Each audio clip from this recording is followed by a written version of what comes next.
Sobat Saber, ketemu kembali di channelnya Kampung Saber dalam acara ngober. Alhamdulillah malam ini untuk kedua kalinya sudah rawuh Pak Dr. Andes Triiman Prastiono MSI, Kepala Dinas Pariwisata dan Kebudayaan Kota Blitar. Sugeng dalu Pak Tri. Sugeng dalu, selamat malam. Matur suwun sudah meluangkan waktu kembali untuk sama-sama. Mungkin kali ini beda yang pengen kami tanyakan Pak Tri. Kalau yang lalu mungkin sudah banyak hal terkait dengan pariwisata yang kita tanyakan. Juga banyak hal yang sudah disampaikan oleh Pak Tri. Malam ini mungkin salah satu bidang yang ada di Dinas Pariwisata dan Kebudayaan Kota Blitar tentang kebudayaan Pak Tri. Tentang kebudayaan. Ya. Jadi kalau kita tahu bahwa budaya adalah salah satu cara hidup yang berkembang dan dimiliki bersama oleh sebuah kelompok orang dan diwariskan dari generasi ke generasi. Budaya terbentuk dari banyak unsur yang rumit, termasuk sistem agama dan politik, adat istiadat, bahasa, perkakas, pakaian, bangunan, dan karya seni. Jadi banyak unsur yang di kebudayaan Pak Tri. Nah, terus berbicara tentang situasi dan kondisi sekarang, sehingga ada sebuah ungkapan yang mana berbunyi yesterday is history, tomorrow is mystery, and today is a gift. Ini belajar bahasa Inggris Pak Tri ini. Ya? Jadi tentu tidak akan lepas dari keterkaitan pandemi Pak Tri kalau ini. Jadi bagaimana kalau bahwa kondisi sekarang mau tidak mau harus kita lewati, kondisi sekarang dengan pandemi mau nggak mau kita juga tetap harus berkarya. Juga menyikapi hal ini atau mungkin melihat perkembangan yang ada saat ini, yang pandemi sudah 1 tahun juga belum bergeser atau masih naik turun Pak Tri ini, mudik pun juga masih dilarang. Mudik masih dilarang, sehingga mau tidak mau teman-teman dari seniman maupun budaya tetap harus berkarya di tengah pandemi kan, itu dengan protokol kesehatan dan lain sebagainya. Lah, hal ini kami pengen juga tahu kira-kira tanggapan dari Dinas Pariwisata yang otomatis sebagai keterwakilan dari pemerintah Kota Blitar terkait dengan perubahan situasi dan kondisi akibat pandemi bagi pelaku seni dan budaya di Kota Blitar Pak Tri. Monggo Pak Tri. Jadi sebetulnya berbicara tentang budaya itu sangat luas. Malah yang hafal terjemahannya jenengan ya. Saya malah ndak hafal ini. Belajar Pak Tri. saya ndak hafal malah. Pak. Buka Google Pak ini. Oh iya benar, kalau gitu ilmunya sama. Jadi memang kalau ilmunya yang lama menggunakan kuncoran ningrat itu ada 7 unsur yang seperti yang panjenengan sampaikan itu. Tapi di proses kekinian secara formal itu di Undang-Undang Nomor 5 Tahun 2017 itu ada 10. Jadi 10 10 pokok lah yang untuk yang diteliti itu. Jadi berkaitan dengan kebudayaan sebetulnya begitu luasnya, sehingga kalau ngomong pandemi mau dibicarakannya mana dulu ini? Karena dengan adanya pandemi nanti ada sebuah kebiasaan baru, yang kebiasaan itu menjadi sebuah tradisi itu menjadi kebudayaan, kemudian budaya yang baru itu juga Pak Tri. Iya, menjadi kebudayaan yang baru juga. Misalnya kalau dulu tidak pernah membayangkan orang dengan pertunjukan ketika melakukan pertunjukan tari pakai facial gitu ya. Itu tidak pernah kita bayang nih, nari saja sudah pakai make up aja ribet, pakai facial lagi. Bahkan kalau terpaksa kadang-kadang pakai masker ini. Ini juga sekarang menjadi sebuah kebiasaan baru yang nanti kalau misalnya ini bergeser terus bisa menjadi sebuah kebudayaan yang baru. Karena bagaimanapun pandemi namanya COVID-19 ini, kita tahu bahwa kalau dulu namanya hanya COVID-19, sekarang sudah mulai COVID dengan nomor seri pakai, sementara Jakarta yang keluar itu kan B1617, B berapa. nanti kalau lama-lama ke Blitar age. Begitu barangkali. Mutasinya begitu. Mutasinya seperti itu, Pak. Iya. Sesuai perjalanan plat nomornya akhirnya. Jadi mungkin Pak Tri, bagaimana selama ini mungkin lepas dari pandemi dulu, Dinas Pariwisata di dalam menyikapi, di dalam menanggapi proses berkarya dari teman-teman seniman maupun budayawan. Oke. Nah, kalau Kota Blitar ini dari dulu sangat peduli ya. Jadi tidak hanya sekarang tapi dari dulu sangat peduli. Salah satu bukti yang kemudian dilegalkan oleh negara itu adalah 1 Juni sebagai hari lahirnya Pancasila. Itu dulu lahirnya dari seniman dan budayawan Kota Blitar untuk mengadakan Grebek Pancasila. Gitu. Karena memang Blitar ini kan darungan, jadi kebanyakan sebetulnya kalau melihat dari sebuah buku yang ditulis oleh teman-teman tentang kisah Blitar. Jadi bagaimana lahirnya Kota Blitar itu, entitas Blitar ini adalah entitas sangat kuno, sangat lama sekali. Barangkali kalau misalnya boleh sombong itu mungkin Mataram lama gitu ya. Mataram kuno itu di Blitar ini sudah ada entitas. Karena di dalam buku itu dituliskan bahwa yang memberikan nama Gunung Kelut dan Gunung Kawi itu adalah orang Blitar. Karena Kelut itu artinya utara, jadi gunung yang ada di utara. Kawi itu artinya timur, jadi gunung yang berada di timur. Yang berada, jadi kalau memberikan nama gunung yang ada di utara berarti orang yang ada di selatannya. Kalau yang memberikan nama gunung timur berarti orang yang ada di baratnya. Orang yang ada di selatan Gunung Kelut dan di baratnya Gunung Kawi adalah orang Blitar. Jadi entitas Blitar ini sebetulnya sudah kuno sekali. Sudah mulai sejak lama gitu. Hanya karena terbatasnya literatur dan referensi tentang Blitar kuno itu kemudian tidak bisa dituliskan seperti itu ya. Mungkin perlu digawekno sejarah dhewe gitu. Wah, dituliskan naskahnya gitu. Jadi ini menjadi menarik ketika ada banyak temuan. Salah satunya yang terakhir adalah di Karangtengah. Gitu. Kemudian sebetulnya banyak sekali temuan. Misalnya ada di mana namanya? Sukorejo itu di Pasar Dimoro. Itu sebetulnya juga ada. Itu juga ada. Lalu banyak sebetulnya di Karangsari juga ditemukan bangunan-bangunan seperti ini. Barangkali bisa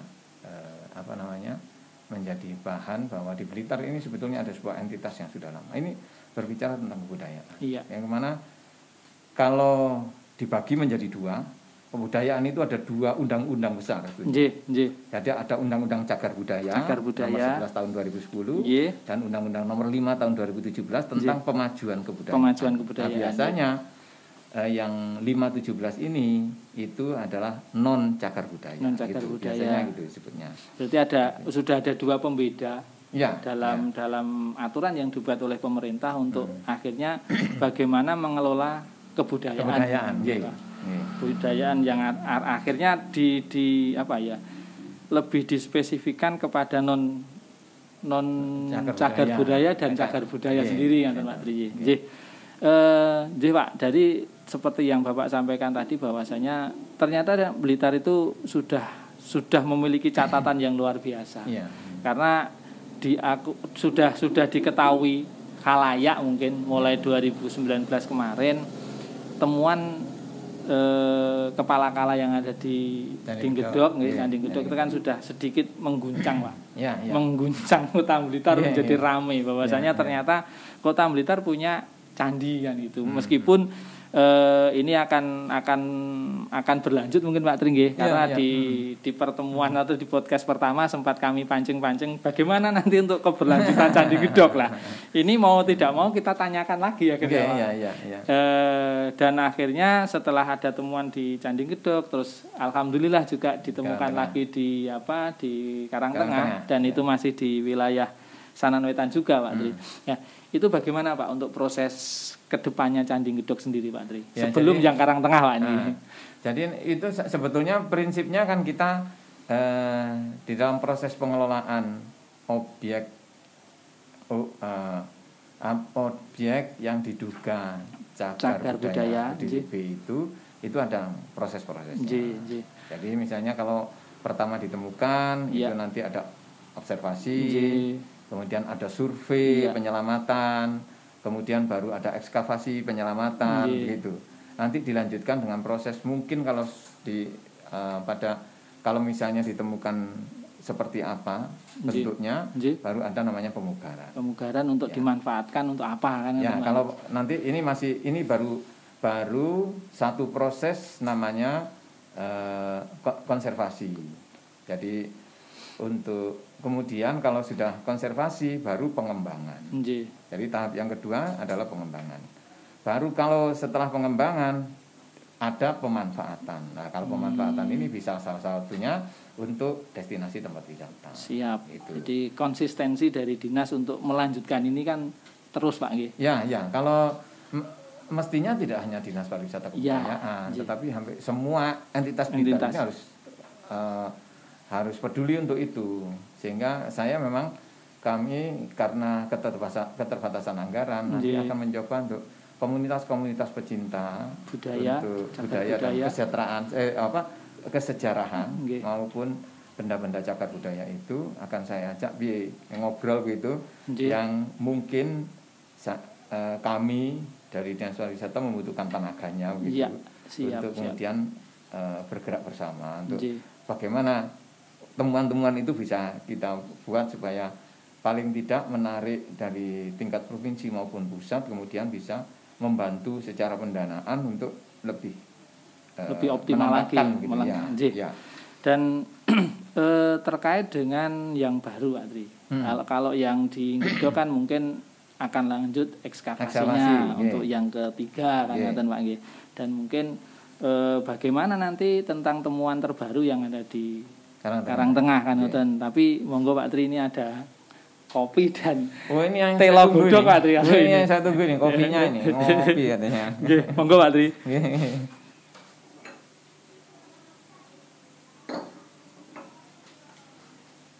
Ini kameraman enggak boleh ngopi.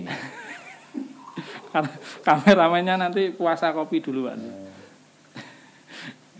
Loh Mas Nanda, Pak Tri ada suguhan tapi telo.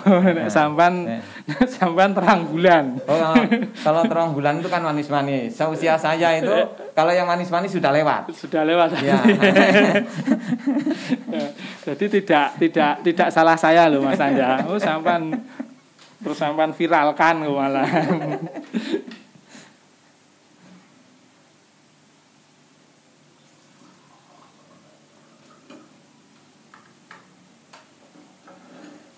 Ngeten kan bisa sambil sebentar buka masker Pak Tri.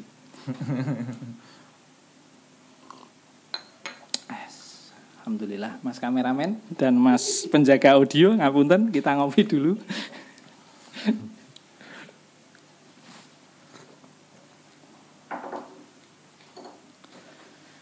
Ya, jadi tentang ekskavasi yang ketiga untuk Candi Gedog Pak Tri. Mungkin sebenarnya masyarakat selama ini kan juga menunggu apa istilahnya menunggu kapan lagi sih sebenarnya ekskavasi itu dilaksanakan dan lain sebagainya karena tentunya masyarakat sendiri juga terus berharap perkembangan informasi, perkembangan hasil yang kemarin sudah dilakukan ekskavasi dari BPCB atas inisiasi, atas biaya dari kebetulan dari Dinas Pariwisata Kota Blitar waktu itu. Nah, itu gimana Pak untuk yang berikutnya ini nanti Pak? Itu perencanaannya, kapannya dan lain sebagainya. Jadi prinsip sama karena kita menggunakan anggaran APBD itu harus restunya dari wali kota kan gitu. Ini alhamdulillah dari Pemkot sudah merestui dimasukkan di dalam APBD tahun 2021. Salah satu yang sudah kami kerjakan adalah memperpanjang sewa lahan yang ada di situ-situ. Jadi sudah kami perpanjang untuk selama 2 tahun. Jadi 2021 sampai dan 2022. Lalu sekarang ini yang sedang terlaksana atau on proses itu adalah pengkajian terhadap lahan yang ada di situs itu. Gitu. Jadi nanti dikaji apakah layak untuk dibebaskan atau tidak layak untuk dibebaskan. Jika layak dibebaskan seberapa luas. Jadi mungkin ada cara bertindak satu, artinya alternatif 1, alternatif 2, alternatif 3. Seberapa luasnya itu nanti berkaitan dengan itu tadi pelestarian lalu pengelolaan dan pemanfaatan. Ini mungkin bertahap karena memang anggaran APBD terbatas. Lalu berkaitan yang terakhir adalah ekskavasi. Ekskavasi ini memang kita masih sangat tergantung kepada BPJP. Alhamdulillah BPJP sudah memberikan gambaran waktu itu, yaitu nanti rencananya tanggal 21. Jadi 21 Mei itu seminggu setelah Lebaran ya. Berarti kerja cepat Pak Tri ini. Jadi ya memang karena BPJP sebetulnya kita sudah bersuratnya agak lama, tapi BPJP ini kebetulan banyak sekali penemuan di Jawa Timur. Nah itu, jadi banyak sekali penemuan. Ini termasuk orang budaya ini kalau saya dulu pada waktu ketemu kala yang ini ada apa ini? Tiba-tiba ditemukan, lalu candi ada itu. Ini ada apa ini? Biasanya ada pertanda. Ternyata ya ini saya kait-kaitkan sendiri gitu. Nanti ada ilmu mereka-reka. Iya. Ini kan orang budaya kan bebas ya, orang budaya itu bebas. Budayawan ya. Bebas. Jadi ternyata ini ditemukan candi itu adalah mengingat tentang masa lalu. Mengingat masa lalu. Ternyata ada sebuah putaran 100 tahunan. Jadi kalau dulu terjadi pandemi regional yaitu pes. Jadi tersebarnya pes itu dulu ada juga yang seperti sekarang ini dari sekat tahun 1916 sampai 1923. Itu awalnya dari Malang sebetulnya. Nah itu jadi ini pandemi ini kebetulan tidak hanya regional, tapi sebetulnya itu internasional karena pes ini berasal kalau tidak salah dari Thailand atau dari mana begitu, karena kita impor beras atau pada waktu itu beras didatangkan dari negara lain kemudian membawa tikusnya juga kemudian ini yang kemudian membuat pes itu akhirnya se-Jawa Timur. Nah ini dunia ini COVID-19 itu sedunia berarti ya diingatkan, sebetulnya mengingatkan lagi ke masa lalu, cuman kita karena sudah berganti generasi yang kita tidak tahu, berpikir milenial Pak. Yang tidak tahu. Artinya ini memang seperti sekarang COVID ini harus ada orang yang menulis tekniknya, orang yang menulis bagaimana proses pengamanannya, itu ditulis secara baik begitu, sehingga nanti 100 tahun yang akan datang jika terjadi pandemi lagi, mereka sudah tinggal membaca sejarah bahwa dulu seperti ini. Itu langkah-langkahnya bisa jelas. Kalau ini menghadapi pandemi ini kan kita semua pada kelabakan. Nah ini makanya di di proses kebudayaan itu ada salah satu namanya manuskrip. Manuskrip. Jadi kalau bisa manuskrip itu adalah tulisan zaman dulu gitu yang di atas 50 tahun itu yang kemudian bisa dipakai sebagai sebuah referensi literatur untuk mungkin bisa dilakukan pada waktu kondisi yang sekarang. Mungkin bisa pas atau mungkin kok kondisi yang dulu itu seperti ini kira-kira dengan kondisi sekarang bagaimana kan gitu. Jadi kalau yang Karangtengah sendiri Pak Tri perkembangannya? Nah, kalau yang Karangtengah memang karena baru observasi tadi siang tadi siang, maka kami masih menunggu apa tindak lanjutnya. Jadi bagaimana rekomendasi dari BPJP untuk apa yang harus kita lakukan. Itu sama dengan perjalanan waktu di Gedok dulu Pak Tri. Berarti kalau yang dari BPJP sudah turun untuk melakukan istilahnya observasi penelitian awal, kan dimungkinkan nanti mudah-mudahan lah lepas Gedok terus bisa lanjut yang Karangtengah Pak Tri. Mungkin bisa di Gedok dilakukan, di Karangtengah dilakukan. Wah, alhamdulillah. mungkin kalau itu terkait dengan kemungkinan atau temuan cagar budaya yang selama ini menjadi harapan masyarakat tentang bagaimana hasil dan lain sebagainya. Terus kondisi yang ada sekarang mungkin karena budaya juga sedikit banyak selalu bersentuhan dengan seni, Pak Tri. Selalu bersentuhan dengan seni lah. Bagaimana selama ini juga dari teman-teman seniman dan budayawan di dalam berkesenian atau melakukan kegiatan budaya di masa-masa pandemi ini, Pak Tri. Karena sebentar lagi setelah Maret, April, Mei itu kan Juni, Pak. Ketika Juni nanti kita akan bertemu dengan bulan Bung Karno. Dan biasanya bulan Bung Karno menjadi daya tarik tersendiri bagi pengunjung untuk ke Kota Blitar, karena ada gerbek Pancasila yang itu sudah menjadi sebuah kearifan lokal, sudah menjadi budaya yang mulai 2010 sudah dilakukan dan akhirnya 2016 ditetapkan bahwa tanggal 1 Juni sebagai hari lahir Pancasila. Itu kan menjadi kebanggaan tersendiri karena di situ ada 3 ritus kegiatan pokok yang selalu dilakukan di dalam kegiatan gerbek. Lah, ini kira-kira gimana Pak Tri untuk kedepannya? Ya, karena kalau tahun ini tidak terlalu banyak berubah perkembangan COVID-nya, ya kita akan mengulangi tahun yang kemarin. Artinya bahwa semua kegiatan itu dilakukan secara minimalis, dengan menggunakan protokol kesehatan yang sangat ketat. Itu mau tidak mau kepeksa seperti itu. Kemudian memang akhirnya seperti tahun kemarin kita hanya untuk melestarikan saja. Kalau sudah sekian puluh tahun dilakukan lalu sama sekali tidak dilakukan, rasanya kayak tidak pantas. Rasanya kayak tidak pantas. Jadi seperti tahun kemarin itu gerbek Pancasila hanya kita lakukan secara sederhana di halaman Istana Gebang. Ya, dengan peserta yang sangat terbatas juga. Peserta yang terbatas itu juga masih pada waktu itu kami hitungan pesertanya juga berdasarkan filosofi dari 1645. Jadi masih filosofinya itu. Jadi kan pesertanya jadi pesertanya juga hanya jumlahnya juga kita batasi gitu. Jadi nanti tahun ini ya semoga sudah perkembangan COVID, tapi ya masih agak sekarang ini perkembangan sekarang ini juga menjadi meragukan karena ada varian baru itu. Ya, apalagi dari Jakarta ke sini kan naik tol saja ya. Tol cepat sekali sekarang 10 jam sampai Jakarta. Itu. Terus jadi, belum lagi kalau nanti yang sudah diharapkan untuk tidak mudik masih merosot mudik, Pak. Itu kan menjadi permasalahan baru juga. Iya, karena itu ya sudah menjadi sebuah budaya juga, Pak.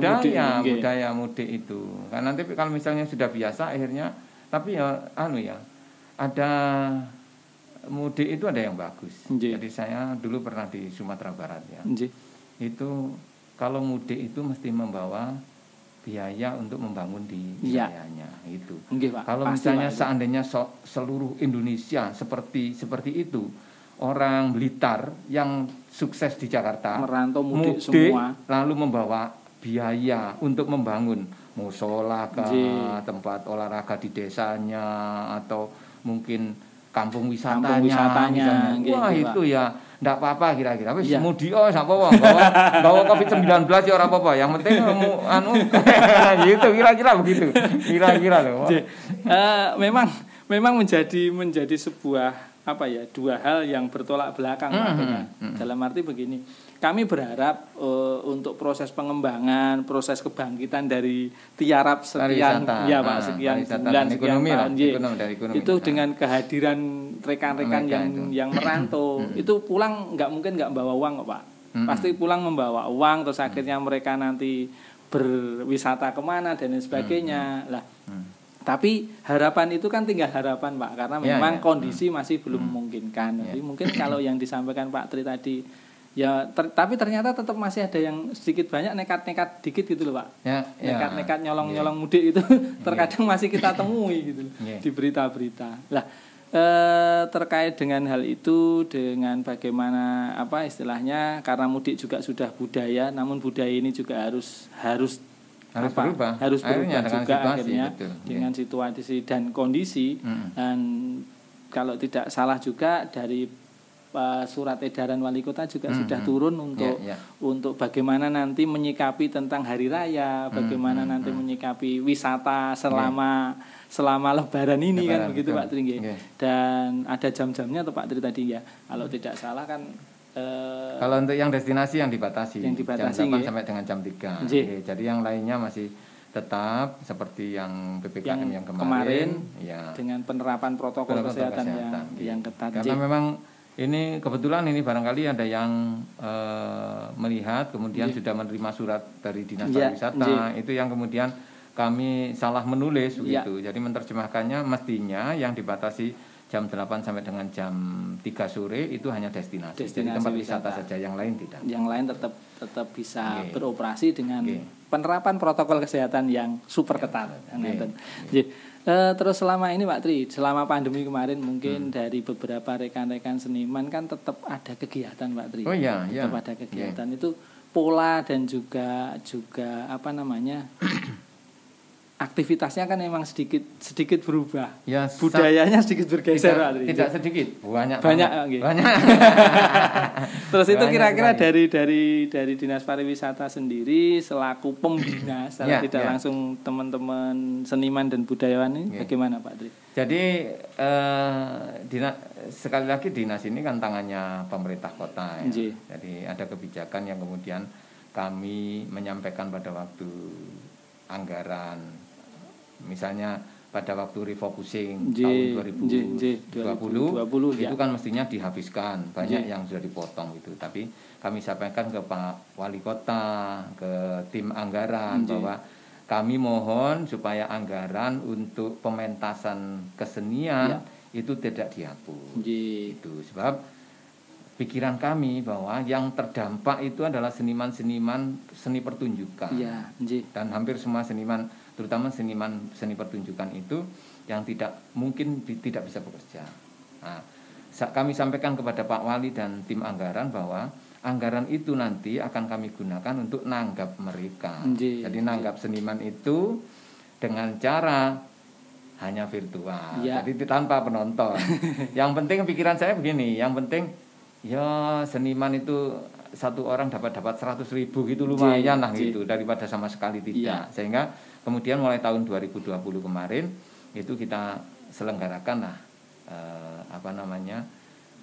pementasan virtual. Dari semua banyak seni pertunjukan, hampir semua seni pertunjukan. Ini tahun 2021 sudah dimulai.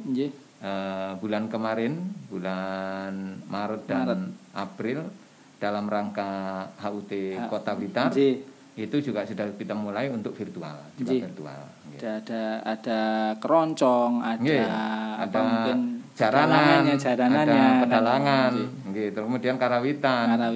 Jadi itu semua selama pandemi, Sobat Cyber, untuk rekan-rekan seniman dan budayawan terfasilitasi untuk bisa tampil secara virtual. Dan juga kalau katakanlah ingin melihat bagaimana penampilan mereka di channel YouTube-nya Dinas Pariwisata secara resmi sudah di-upload di sana. Tapi untuk berkarya secara secara mandiri, itu apakah memang sudah ada Pak ini? Katakanlah mungkin dari teman-teman seniman ini dengan pancingan, kan maksudnya pancingan Pak ya, dari dinas itu kan istilahnya cuma fasilitasi kalau mau membuat pertunjukan yang dengan kondisi pandemi itu bisa virtual dan lain sebagainya. Itu apakah memang dari sekian seniman dan budayawan juga sudah ada mengarah mencoba untuk membuat channel sendiri, untuk dikelola sendiri, akhirnya menuju ke sana Pak Tri? Iya, sebetulnya sudah banyak yang mencoba untuk itu, tetapi memang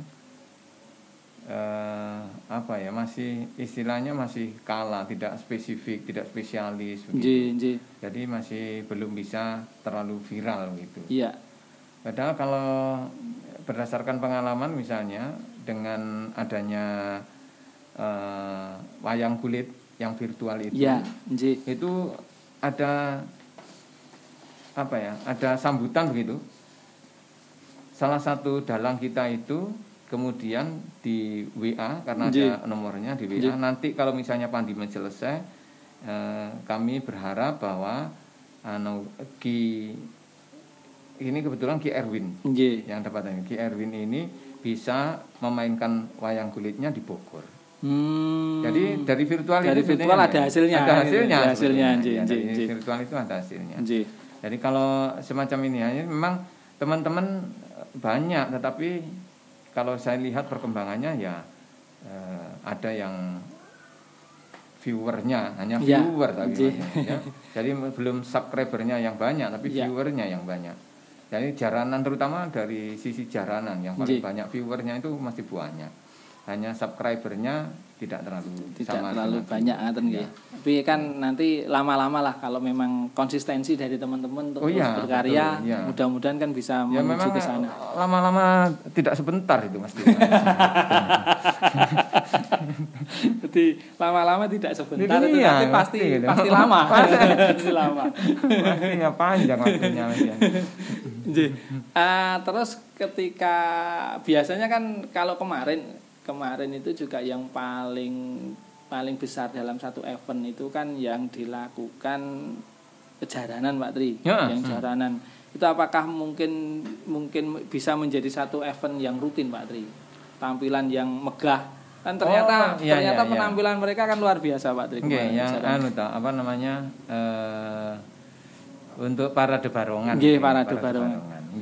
Jadi tahun ini pun kami juga terpaksa tidak bisa sepenuhnya seperti tahun kemarin karena anggarannya juga terbatas. Tahun depan juga demikian. Tahun depan juga akan turun lagi karena memang dengan terpaksa anggaran dari Dinas Pariwisata Kebudayaan itu tidak semakin besar tapi semakin kecil.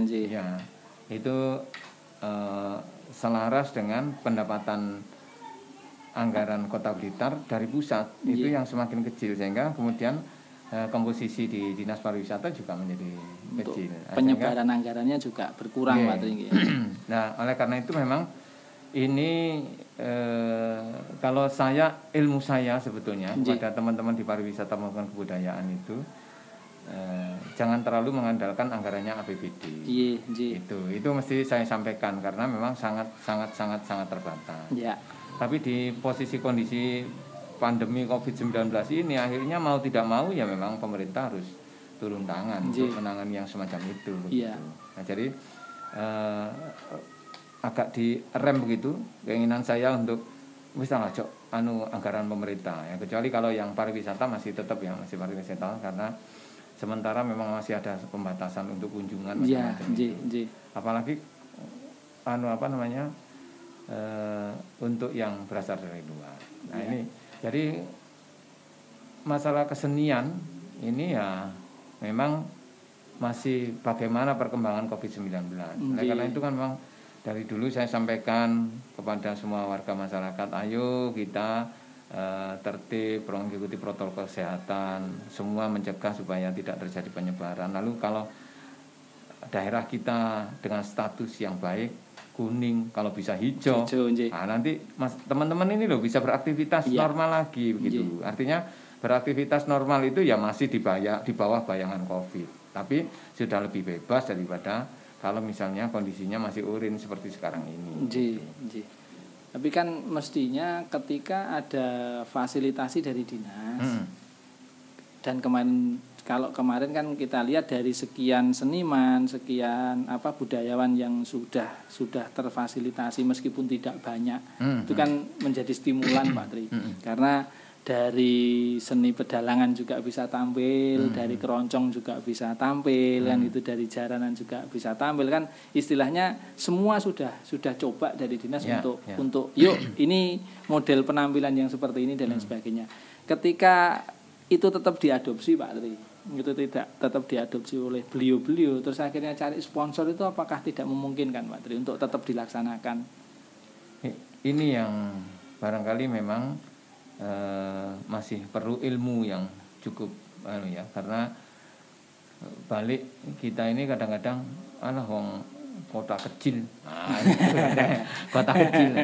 Dan sebetulnya kalau ngomong tentang dunia virtual, itu kalau subscribernya banyak nggak usah nyari kita, sponsornya datang sendiri.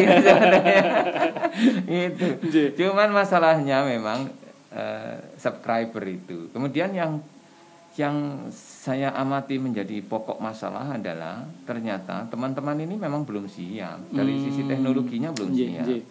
Contoh misalnya akhirnya menjadi virtual yang tayang tunda ya.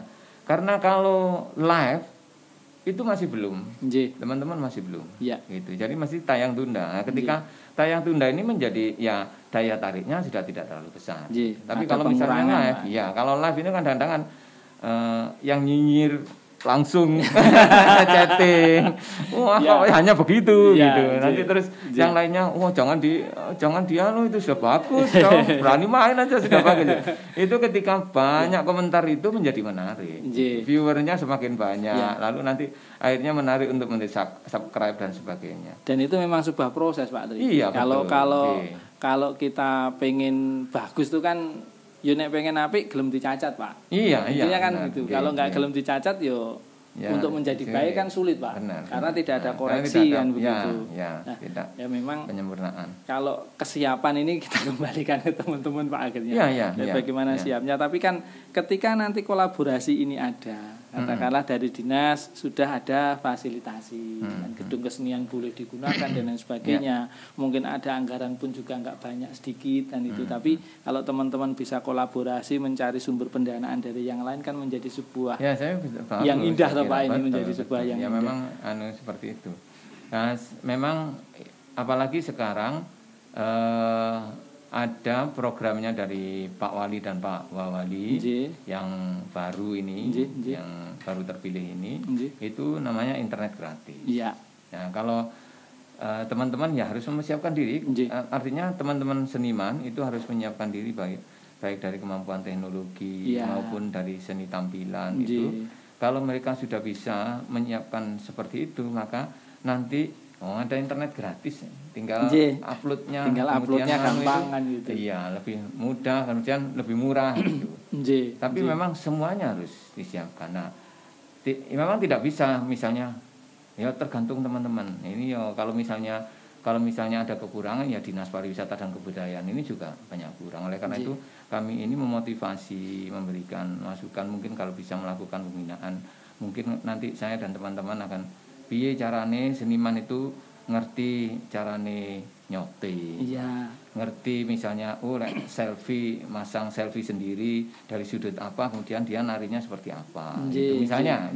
Atau baca puisi yang hanya cukup dia sendiri saja. Biasanya kalau penyair itu kan sendirian gitu terus dipasang, tapi bisa kemudian terkenal. Seperti bagus itu musik itu misalnya Alif Bata itu. Itu kan hampir dulu prosesnya hanya sendiri, kemudian akhirnya berkembang dan bagus itu. Ini saya pikir perlu juga ada sebuah sesi untuk pembelajaran kepada seniman seni pertunjukan. Untuk bisa tergerak, bisa mendalami dan mengikuti budaya baru kan Pak. Akhirnya ini kan mau tidak mau ini menjadi budaya baru Terus harus tahu smartphone, harus tahu memanfaatkan dan gitu. Jadi tidak sekedar mereka terus tampil menari dan menyanyi, tapi juga bersentuhan dengan ini untuk bisa termanfaatkan kan betul. Pak. Jadi seni pertunjukan yang ditampilkan kalau dulu seni pertunjukan langsung dengan penonton langsung, sekarang hibrid. Nanti kalau misalnya sudah normal itu sudah bisa hibrid, artinya ada orang yang langsung bayar tiket gitu misalnya untuk lihat secara langsung, tapi ada yang membayar tiket lewat virtualnya gitu. Itu akan menjadi menarik. Tapi untuk proses ini memang harus proses besar ini. Atau mungkin juga begini Pak, biasanya dilihat orang, terus ketika virtual nggak ada yang lihat. Itu rasanya beda. Mungkin juga itu ada satu orangnya yang nonton ya mungkin juga menjadi satu kendala juga. Tapi kalau sebetulnya kalau seniman, saya ini kan dulu juga seniman. Jadi Pak. Jadi senangnya seni kalau pagi-pagi bangun tidur biasa seniman. Gitu. Laki-laki. Laki-laki Pak. Jadi pikirannya itu biasanya misalnya membaca puisi gitu ya. Meskipun tidak ada orang. dianggap bahwa di situ di depan itu banyak orang yang melihat. Pak. Nah, sebetulnya seniman itu seperti itu. Dan sangat mudah ketika dia flip atau pindah pikiran bahwa di depan saya banyak orang ini. Padahal tidak, yang nonton hanya HP atau kameranya dia sendiri. Tapi aja. Dia membayangkan bahwa dia akan dilihat, maka tampilannya pasti bagus. Ini seni pertunjukan mestinya seperti itu. Jadi proses untuk adaptasi yang semacam itu mestinya menurut saya lebih mudah. Lebih mudah gitu. Hanya karena memang dia mengoperasikannya ini piye carane, kadang-kadang kan selfie begini aja mau mendeli ini ya. Nah, gitu. Sekarang ini selfie begini tawakan gitu. Nanti kalau sudah biasa selfie ya bisa senyum, bisa apa. Tapi kalau pertama kali selfie ya mesti mau mendeli. Ini mau foto mau marahi HP-nya gitu. Ini memang sebuah kebiasaan dan kemudian budaya yang baru juga. Nah, selain tadi sudah cagar budaya Pak Tri, terus ada seni dari karya seni yang di Blitar kan banyak tari-tarian yang diciptakan oleh teman-teman juga sebenarnya. Terus dari jaranan pun juga banyak model dan bentuk yang di setiap grup itu juga punya.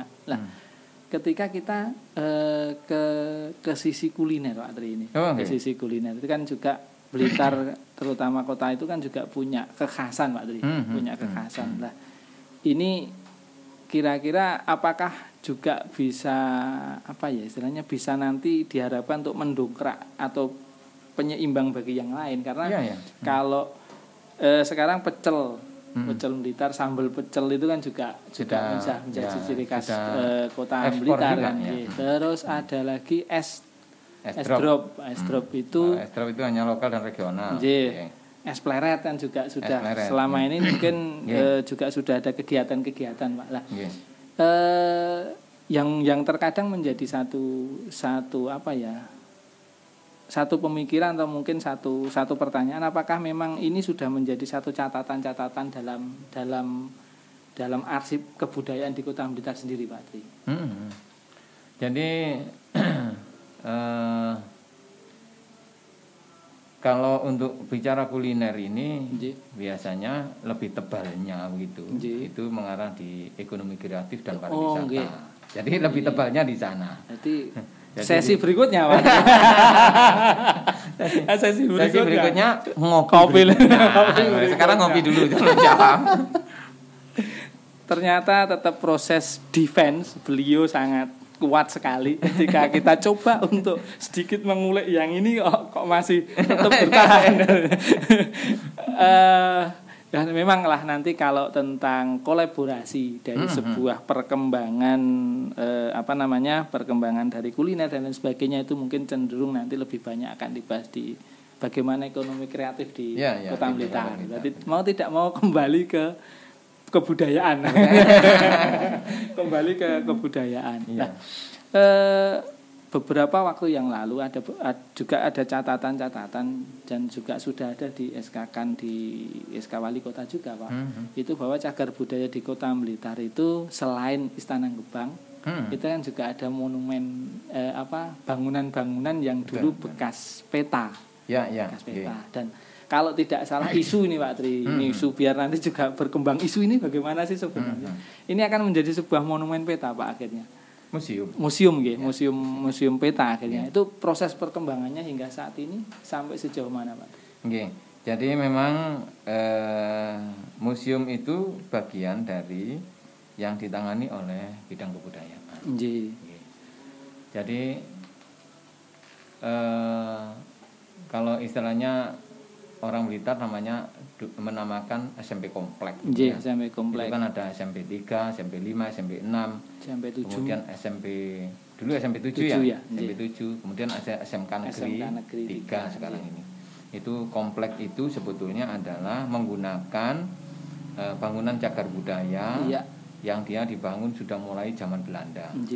Itu zaman Belanda itu dia kalau tidak salah juga untuk tempat pendidikan salah. Kemudian pada waktu zaman Jepang itu digunakan sebagai asrama peta. Itu memang yang paling menarik di asrama peta ini adalah ketika ada sejarah bahwa tanggal 14 Februari 1945. Jadi 6 bulan sebelum kemerdekaan di Blitar ini sudah 6 jam mengibarkan bendera merah putih. Yang dilakukan oleh yang paling terkenal memang Pak Supriyadi. Tapi ada 7 pahlawan peta yang banyak dikenal itu. Nah, karena begitu besarnya sebetulnya ini Yayasan Peta Nasional itu mendorong supaya ada museum peta Kota Blitar ini. Kemudian itulah yang mengilhami Kota Blitar mau membangkitkan museum peta. Nah, ini memang masih banyak proses yang harus dilakukan. Tapi sekarang ini yang ada angin sangat-sangat segar begitu ya. Ini bukan angin kencang loh Pak. Ya enggak, segar. Segar. Malah sudah menggunakan tenaga AC ini. Karena rada dingin begitu, ada airnya, ada harapan nanti bisa tercapai itu karena pembangunan Museum Perjuangan Peta ini itu masuk di dalam Perpres 80 tahun 2019. Jadi percepatan pembangunan ekonomi Jawa Timur itu kalau yang di Kota Blitar itu ada diberi anggaran gitu. Ini pagu anggaran itu untuk menangani kawasan MBK, kawasan Perjuangan Peta dan Kampung Kreatif. Siap. Gitu. Nah, ini yang untuk pembangunan Museum Peta itu kemarin yang terakhir saya des di Provinsi Jawa Timur itu sebetulnya untuk yang di peta ini istilahnya lanjut itu artinya harus dapat dilakukan maksimal terlaksana konstruksi tahun 2024 karena kerangka waktu untuk Perpres 80 ini adalah 2020 sampai dengan 2024. Nah, ini semoga segera bisa terwujud tahun 2024. Karena memang prinsip secara internal di pemerintah Kota Blitar ini masih banyak persiapan yang harus dilakukan. Siap. SMP Negeri 3 sudah dipindah. Ya. Sudah ada perpindahan. Tapi masih SMP 5 dan SMP 6. SMP 5 dan 6, itu masih ada di sana. Ya. Yang kemudian kalau bisa ini digeser juga dipindahkan juga. Ada perpindahan Pak. Dipindah juga. Lalu aula yang digunakan SMK Negeri 3 itu juga harus dilepaskan oleh SMK Negeri 3. Nah, sekarang memang SMK Negeri 3 itu kan SMK itu kan kewenangannya ada di bawah provinsi. Ya. Hanya memang asetnya itu punya pemerintah kota. Ya. Ini yang perlu dibahas, artinya yang harus diselesaikan konsolidasi internal. Ya. Kemudian kita laporkan setiap perkembangan, kita laporkan ke provinsi. Karena provinsi dan nasional yang menggunakan anggaran APBN itu lahan harus clean and clear. Jadi harus betul-betul milik pemerintah dan sudah ready untuk dibangun. Nah, di proses penelitian kami, penelitian untuk masalah pembangunan Museum Peta itu, nanti ada prosesnya. Jadi sekarang ini akan dikembalikan lagi kepada bangunan asli pada waktu maksimal pada waktu asrama peta menjadi asrama peta. Iya. Karena waktu perkembangan ketika digunakan oleh SMP-SMP ini banyak tambahan-tambahan bangunan-bangunan baru. Nah, itu yang bangunan-bangunan baru itu nanti akan dihapuskan. Nah, proses menghapus bangunan ini juga ada prosesnya untuk administrasi begitu. Jadi banyak hal yang harus dikonsolidasikan. Tapi marilah orang Blitar dan orang Indonesia gitu ya, tidak hanya orang Blitar saja, orang Indonesia punya sama-sama kita berdoa semoga Museum Peta ini bisa segera terlaksana dan terwujud. Siap. Gitu. Oke, Sobat Cyber, mulai dari cagar budaya, mulai dari Candi Gedok yang mungkin dari kurun waktunya lebih lama, terus ke masalah Museum Peta, terus akhirnya tentang budaya-budaya dan budayawan di Kota Blitar sudah coba kita bahas di ngobrol kali ini. Dan tadi rencananya kita coba untuk beliau Pak Tri untuk sedikit banyak bergeser ke ekonomi kreatif. Kuliner kopinya enggak jadi lagi saya. Nah, di kolaborasi antara ketela dan kopi itu kalau menjadi sebuah ekonomi kreatif bagaimana itu akan dibahas di sesi berikutnya. Namun mudah-mudahan di masa pandemi ini teman-teman seniman, teman-teman budayawan dan juga pelaku istilahnya teman-teman yang suka dengan sejarah dan cagar budaya akan terus selalu berkolaborasi, akan selalu berkarya dan mungkin Pak Tri closing statement tentang kebudayaan di Kota Blitar, perkembangannya dan mungkin harapan Pak Tri bagaimana, monggo Pak. Jadi prinsip perkembangan kebudayaan di Kota Blitar ini semuanya tergantung kita semua, terutama masyarakat. Berbicara tentang seni pertunjukan, maka tidak akan sukses sebuah pertunjukan tanpa penonton. Penontonnya itu bisa langsung, sekarang bisa virtual. Gitu. Oleh karena itu setiap kali ada pengumuman pertunjukan dari seniman-seniman Kota Blitar, mohon dan tolong kepada masyarakat semua bahwa kita melihat bisa lewat virtual, apalagi kalau bisa subscribe. Ini diharapkan apa saja pertunjukan dari Kota Blitar. Lalu yang kedua, kalau pemeliharaan atau pelestarian cagar budaya itu ya kita semua, tidak bisa hanya diwajibkan kepada pemerintah, karena ada cagar budaya itu yang berada di aset masyarakat. Oleh karena itu menemukan apa saja yang kira-kira dianggap atau dipandang atau dikira sebagai cagar budaya, tolong kami dihubungi. Kami sudah menyampaikan terima kasih sebesarnya pada masyarakat Gedok, masyarakat Karangtengah, masyarakat Karangsari maupun Sukorejo yang sudah melaporkan bahwa dia menemukan struktur candi, menemukan benda-benda cagar budaya yang kemudian sama-sama bisa kita kelola bersama cagar budaya. Kemudian yang terakhir, mohon dukungan dan doa. Semoga apa yang dilakukan oleh pemerintah kota dalam hal ini, kami dari Dinas Pariwisata Kebudayaan menjadi tangannya, menjadi pelaksananya dari Pak Wali Kota dan Pak Wakil Wali Kota. Mohon doa dan dukungannya supaya kami bisa melaksanakan semua kegiatan di tengah musim pandemi ini dan kemudian kita bersama-sama bisa menikmati hasil dari apa yang kita lakukan bersama. Barangkali itu Pak Eka ya.